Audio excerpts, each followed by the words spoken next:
Baseball is officially back. Even better, Giants baseball is back.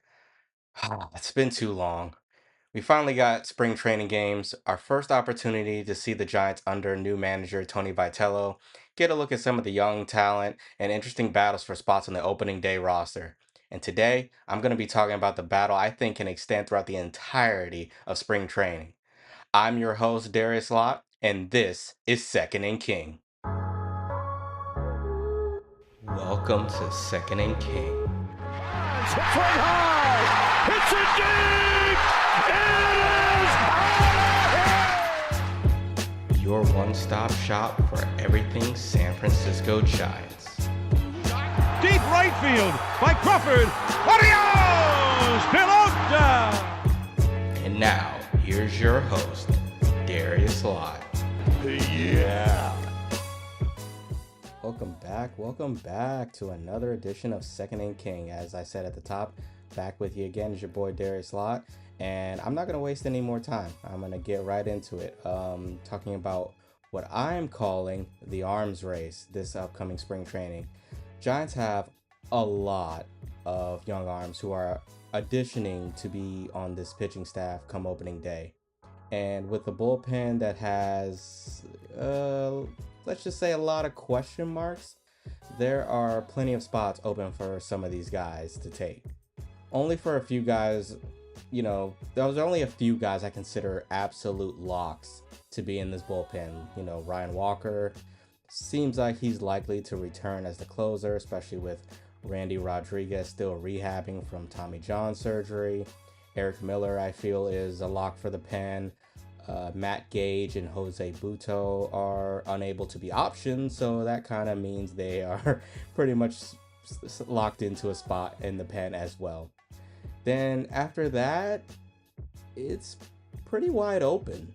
I mentioned how I feel about the Giants, how the Giants could benefit from maybe signing a Michael Kopech or an Evan Phillips, maybe even both. But the Giants have opted to give an extended look with their in-house options. And while this gives me great pause for the state of the bullpen with a bunch of unproven guys, there are some intriguing options. I think I'm starting to see the vision a little bit of what they're trying to do here. And could prove to be an interesting topic that can dominate headlines for weeks this spring. So yeah, like I said at the top, I am dubbing this the arms race. So let's break down and talk about some of the opening day hopefuls that we have on tap. And I'm going to start with Hayden Birdsong. So Hayden Birdsong, the tall right-hander, last season pitched 65 and 2/3 innings, posted a 4.80 ERA, 4.96 FIP, and 22.8% strikeout rate. He started off pretty solid, but had some issues with mechanics down the stretch that really led to some struggles for him. I want to take this opportunity to credit Jeff Young from Around the Foghorn fame. You can catch him on Twitter at BaseballJeff1, and he had this really cool thread talking about Birdsong in the lead up to spring training. One of the changes that Birdsong made in 2025 was pitch mix. He tended to lean more on his slider than he did in the previous year. And there was good reason for that. He generated a 49.1% whiff rate with that pitch in 2024, but that number fell to 30.4 last season. And if you're going by Stuff Plus, there was a notable decline from 104 to 91 last season. A similar trend held true for his curveball as well, but the curveball still had some favorable attributes. It garnered a 36% whiff rate and a 241 batting average against. Maybe one of the changes is to switch back to more of a curveball heavy pitch mix like he had before. That way it can reduce some of the exposure with the slider to opposing hitters, maybe. In a sense, let it play up by not letting the hitter see it as much. And maybe even consider upping the usage of the kick change, his kick changeup. That's always been a plus pitch for him, and at times has yielded great results for him. His kick change features a substantial drop, about approximately 35 inches, arm side run with a 41.2% whiff rate. It operates roughly around 89 to 90 miles per hour, with opponents hitting just 214 against it in early 2025. And by season's end, opponents only batted 212 against this changeup last season, with nearly a 40% whiff rate, which is up from the 34.5% the previous season. His usage rate sits around 17 to 18%. I'd like to see him up that this year, along with the usage of his curveball, and maybe that's the key. Maybe that yields better results for him. Time is still thankfully on Birdsong's side. He's only 24, and he hopefully can put his first outing in spring behind him. He got roughed up a little bit, but that's his first outing, and if there's a time to have a blow up, you'd probably want it to be your first outing of spring. So hopefully he takes that, tables it, it's trash it, make strides to improve as camp goes along. It's a long spring, and he'll have plenty of time to get things corrected. The other arm I want to talk about is left-hander Carson Whisenhunt. Last season, had a cup of coffee in the big leagues, just 5 games, 23 and a third innings pitch, 5.01 ERA with a 6.91 FIP.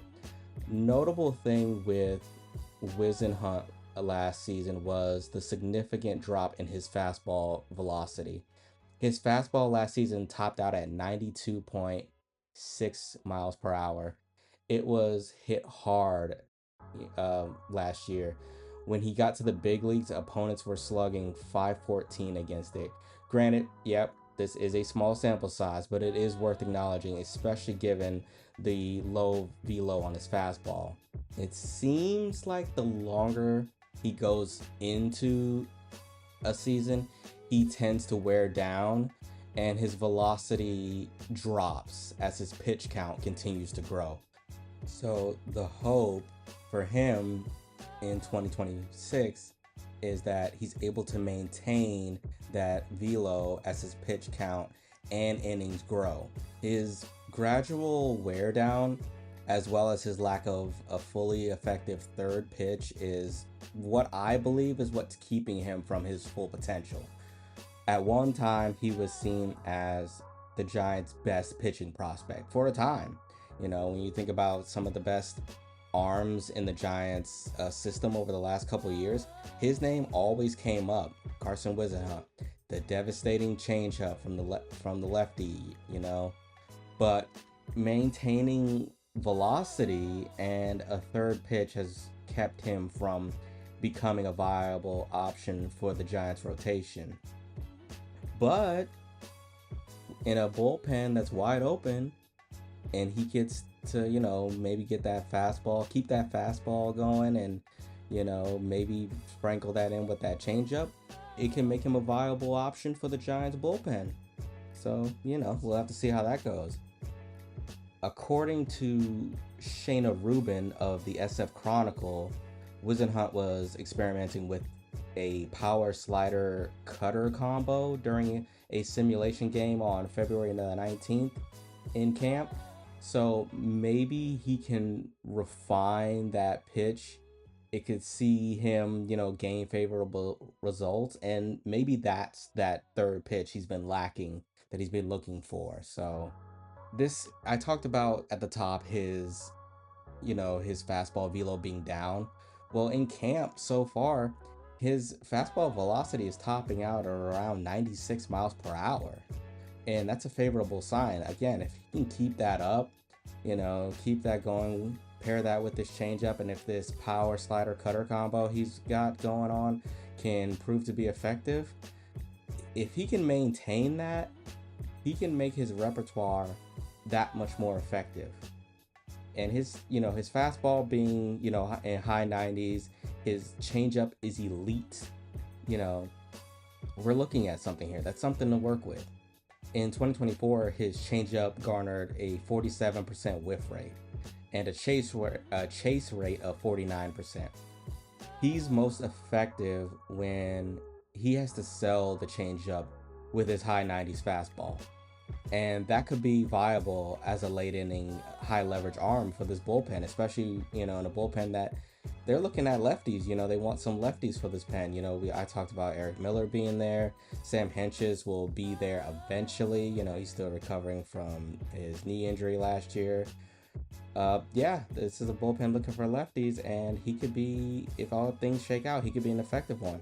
But again, this is all contingent on him maintaining his velocity as the season goes on. So we will see. I'm still very much high on Carson Whisenhunt, as well as Hayden Birdsong as well.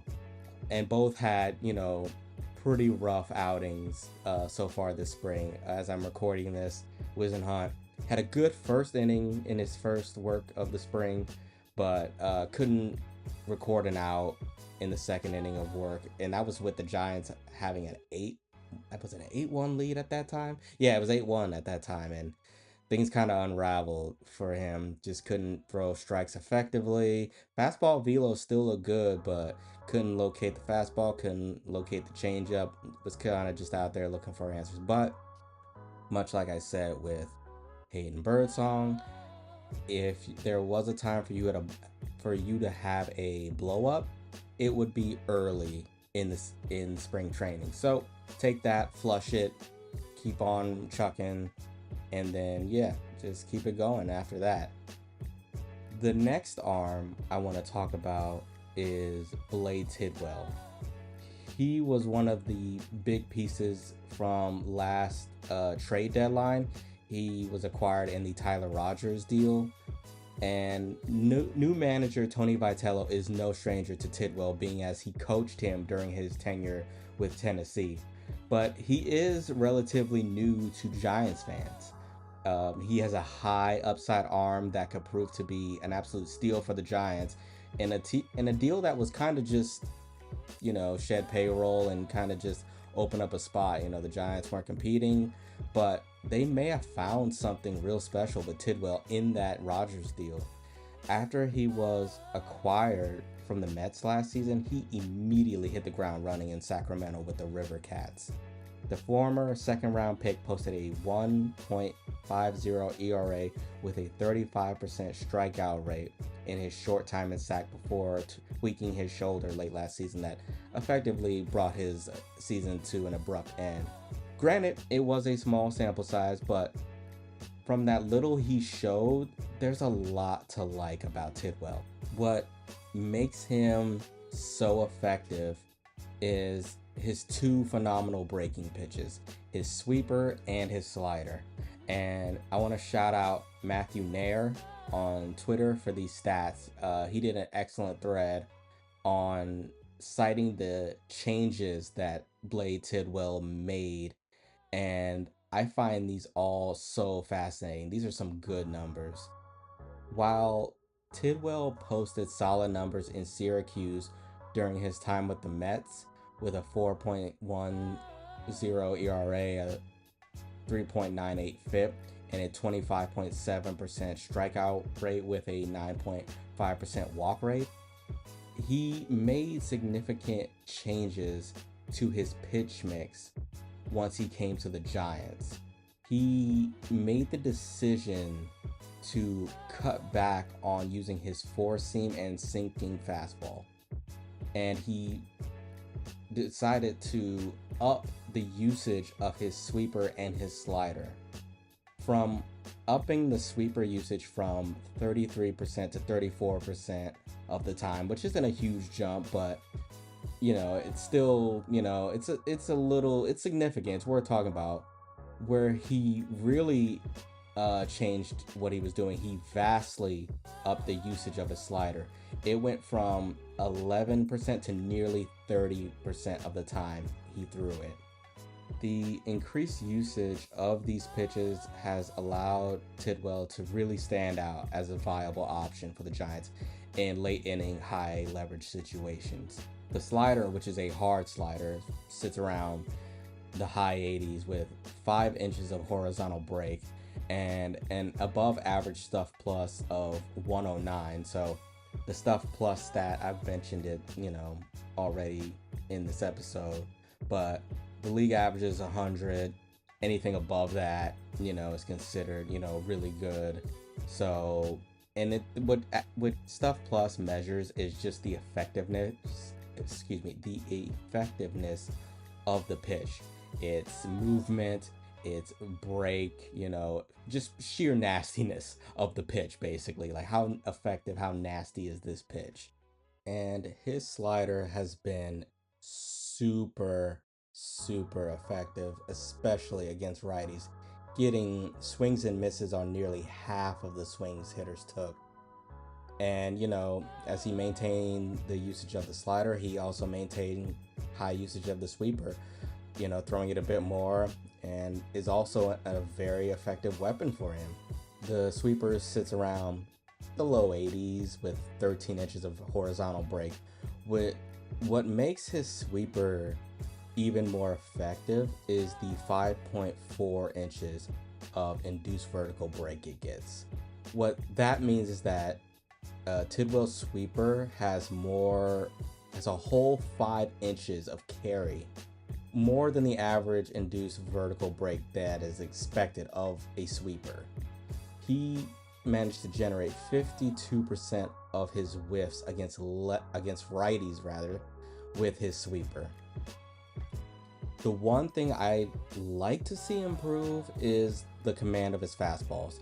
His four seam sits in the mid to high 90s with vertical ride, but he did struggle to throw it ineffectively for strikes against lefties, so that will need to improve, as well as his sinker. While it has proven to be effective against righties, not as effective against lefties. Matt here cites that Tidwell has a cutter he seldom uses, but remarks that the shape of it is great and was able to throw it more effectively for strikes against lefties and is a bit better fit against lefties. So the cutter sits around 90 miles per hour with 5 inches of horizontal movement and 5 inches of induced vertical break with a stuff plus of 108. Now, if he can be more effective against lefties, then the Giants, again, they have themselves a real good sneaky option in late inning situations from Blade Tidwell. Blade Tidwell, I think, is one of these guys that can sneak up on a lot of people and just really break out in a big way for the Giants in 2026. So Blade Tidwell is a name to remember for sure. Another potential breakout candidate for the Giants in 2026 is Trevor McDonald. He really showed some good things in his very small sample size at the big league level. In just 3 appearances, that's just 15 total innings, he posted a 1.50 ERA, 2.54 FIP, just 2 walks to 14 strikeouts. His first big league start was against the Dodgers in LA. He went 6 strong innings of 1-run ball against the Dodgers. He went 6 strong innings giving up 1 run against that lineup. Let that sink in. On their home turf, no less. That shows some guts right there. That lets you know, boy ain't scared. And then he followed that start up with a start at home going 7 strong against the Rockies, where he didn't walk a single batter and he struck out 10 Colorado Rockies. Like that is some good stuff. And I know it's a very small sample size, but you can't tell me that that's not impressive, especially the Dodger one. That's definitely impressive. And it's interesting with McDonald because his numbers in the minors weren't anything to really write home about. But it is worth mentioning because the Pacific Coast League, where he spent most of his year, is a very tough place to pitch in. It's got very hitter-friendly environments in the PCL, so it wasn't as kind to him as the big leagues were. So his 5.31 ERA and his expected FIP of 4.84 may not tell you the whole story. But yeah, going from, hitter friendly ballparks in the PCL to big league ballparks, they were a lot kinder to McDonald. Let's just say that. His sinker that he throws with great efficiency maintained its 93 miles per hour, but from going from SAC to San Francisco also saw an increased depth and run to it. The horizontal break on his sinker went from 14 inches to 16 inches. There was also a notable shift in his curveball as well. He threw it 3 miles per hour harder, topping it out at 86 miles per hour, and with that, it changed the movement of it. It became a lot tighter. It wasn't as loopy. It was like a tight, break on the curveball, and it actually decreased in induced vertical break and horizontal movement. But at the same time, it increased in stuff plus when he got called up to the majors. So the horizontal movement went from 11 inches to 7 inches, and his induced vertical break went from 6 inches to 4 inches. So it while it lost horizontal movement and induced vertical break, it somehow made the pitch more effective. He upped the usage of that curveball as well. He used it maybe 44% of the time in his starts in SAC, they say. Well, in the big leagues, that grew exponentially. In his first start against the Dodgers that I mentioned, he used his curveball 62% of the time. And the curveball was his most effective pitch, with 61% chase rate, a 38% whiff rate, and he threw it for strikes 78% of the time. Like, that's big. Like I mentioned earlier with Hayden Birdsong about being a little bit more heavy usage of the curveball. This is kind of what I'm talking about, and it's also very reminiscent of his teammate Landon Roop as well. McDonald, that is, also features a slider that I would like to see a little bit more of. It registered at a 49% whiff rate when he was in AAA, but much like his curveball, it got better once he hit the big leagues.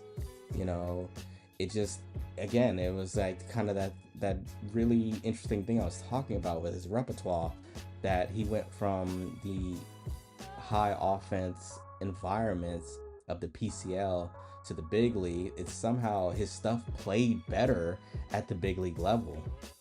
He's also got other pitches, including his sinker and changeup, which, if paired together, can make him a lot better against left-handed hitters. McDonald also could factor in as one of those high leverage arms I was talking about.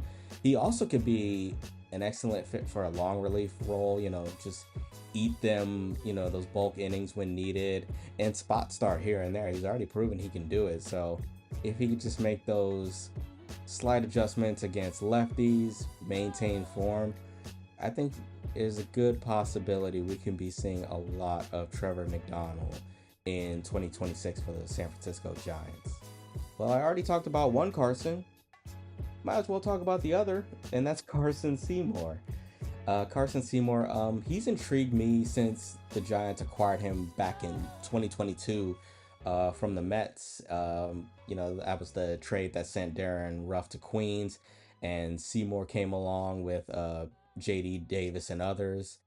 The first thing that immediately stands out about Seymour before you get into any of his, pitch repertoire or his stats, he's a big guy. He stands 6'6", weighing in around 250 pounds. He may be even bigger now from what I've been reading. His main calling card is that he throws the ball hard. He's got two really good fastballs, a four-seamer and a sinker that's both sit in the mid to high 90s. He also features a cutter, curveball, and slider as well. His fastball sits in the 82nd percentile while also displaying a ground ball rate around 50%. So, keeps the ball on the ground, which is pretty good with that fastball. But this is where he tends to get hurt, is when his pitches are left up in the zone. In his 16 appearances with the big league club, he allowed 9 home runs. So yeah, when he left pitches up, he got hurt. They got him with that. So for Seymour to be truly effective, he'll have to hit his spots and limit hard contact. And I mentioned his fastball, his four-seamer. That got hit, relatively well. The pitch that got hammered the hardest, though, was his slider, to the tune of a .345 batting average against, a 39.3% whiff rate, and a -4 run value. You contrast that with his four-seam fastball. Actually, sorry, I made a mistake here. His four-seam fastball was actually really effective.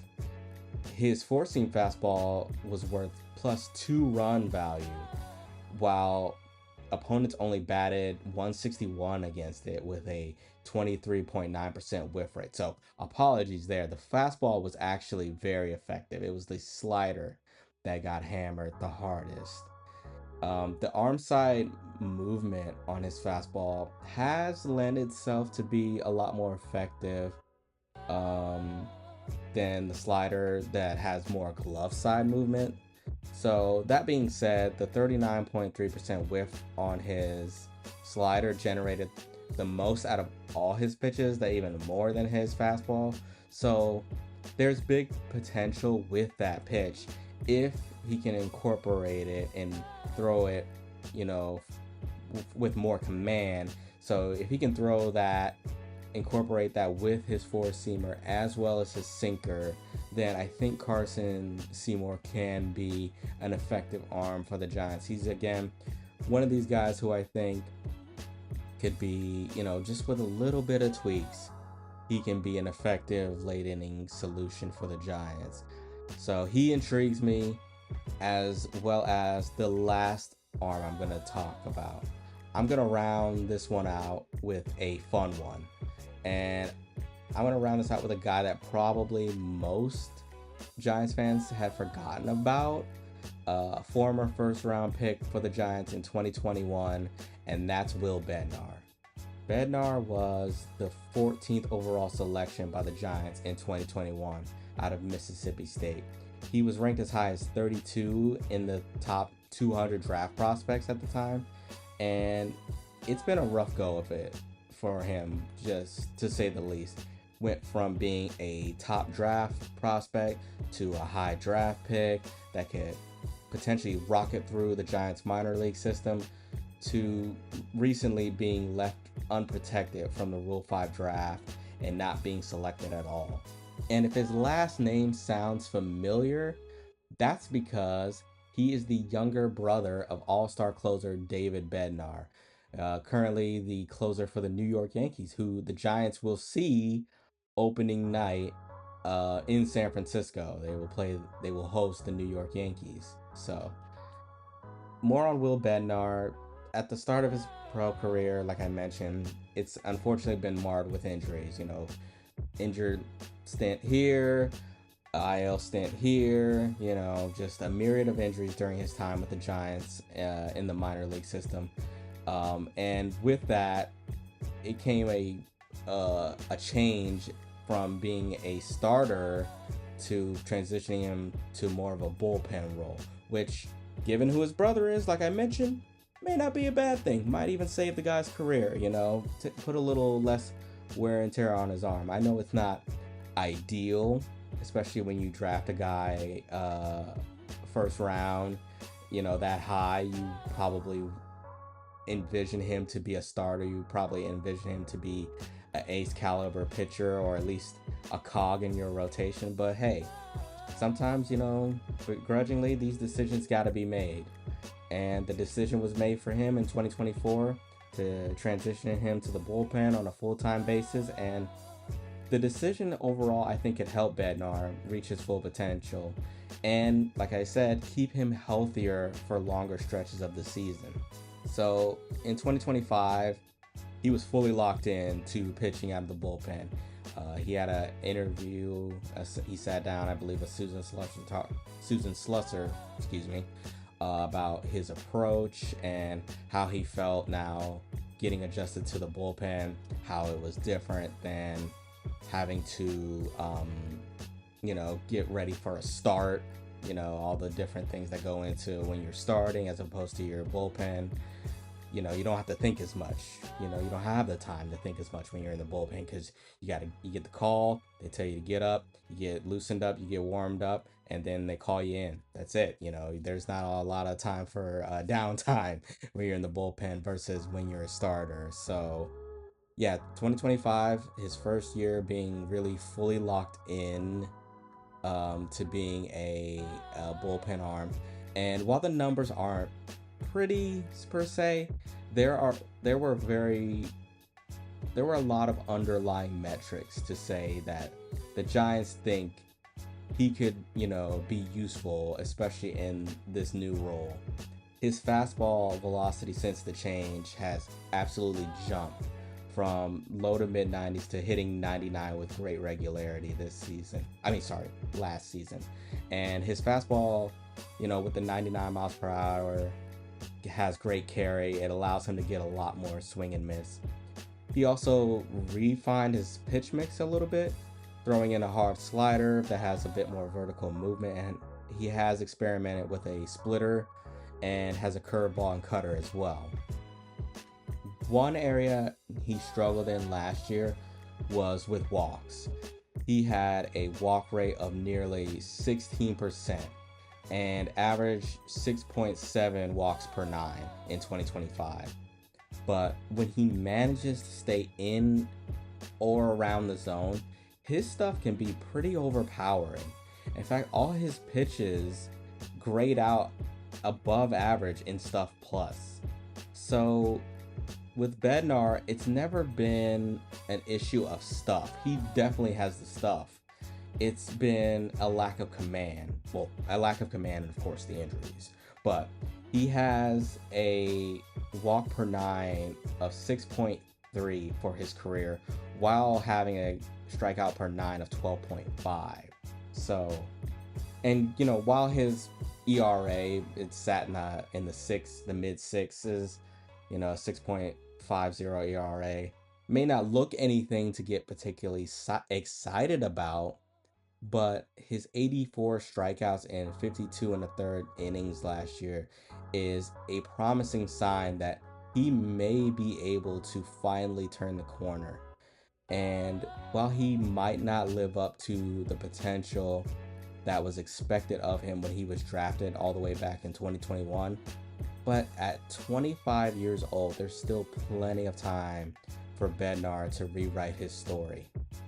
He will most likely begin the year in AAA, unless he just really picks it up. He did have a pretty up and down first appearance this spring. He walked a couple batters, but he did manage to get out of it without giving up any runs. So there's that. He kind of bared down when he needed to. So that's a good sign, something to keep a lookout for. But yeah, he's probably, out of the guys I mentioned, he's probably the least likely to get the opening day nod. So he'll most likely start the year in AAA Sacramento, but he will look to improve upon the slight improvements he made last season. So it will be tough. I mentioned when I talked about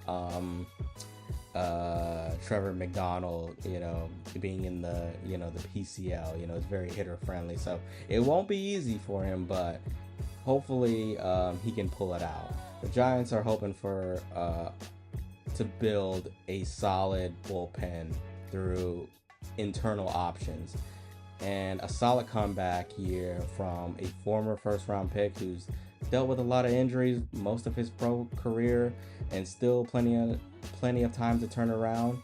That would be a great story. I'd definitely like to see that. So I'm rooting hard for Will Bednar. So those are some of the arms that I found the most interesting. there are actually more that I didn't even get time to really get to. Like Joel Peguero, he's one that I think, he came on strong a little bit last year. Maybe he is somebody to be on the lookout for a bullpen spot. Gregory Santos got a non-roster invitee. He's back in the Giants organization. Spencer Bivens, JT Brubaker. Of course, you got, I mentioned Sam Henches. Jason Foley will be back at some point this year, as well as Randy Rodriguez. Yeah, there's still a lot of intriguing arms and options for the Giants. They definitely don't have to want for many options, that's for sure. So that much is good at least. But we'll see how it goes. At first, I was really bullish on this idea of having this super young, unproven bullpen, but I see these guys, I read up on them a little bit more, I look at the underlying metrics and things like that.